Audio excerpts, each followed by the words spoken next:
Saudi আরবে shooting করতে গিয়ে ইসলাম ধর্ম গ্রহণ করেছেন জনপ্রিয় হলিউড অভিনেতা জিয়ানকার্লো এসপোসিতো। সৌদি আরবের জেনারেল এন্টারটেইনমেন্ট অথরিটির চেয়ারম্যান তুর্কি আল শেখ এ তথ্য জানিয়েছেন। সামাজিক যোগাযোগ মাধ্যমে ছড়িয়ে পড়া একটি ভিডিওতে দেখা যায় একটি মসজিদে অন্য সদস্যদের সঙ্গে নামাজ আদায় করছেন এসপোসিতো। ভিডিওটি প্রকাশের পর দ্রুতই তা ভাইরাল হয়ে যায়।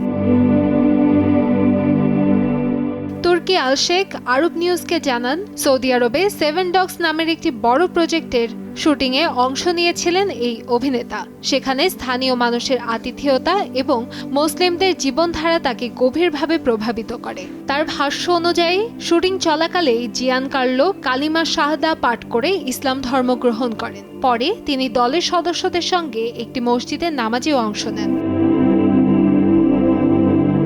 তুর্কি আল শেখ বলেন, সৌদিতে কাজ করার সময় মুসলিম সম্প্রদায়ের সঙ্গে ঘনিষ্ঠ পরিচয় এবং দেশটির ইতিবাচক পরিবেশ জিয়ানকার্লোর মধ্যে নতুন উপলব্ধি তৈরি করে। এরপরই তিনি ইসলাম গ্রহণের সিদ্ধান্ত নেন।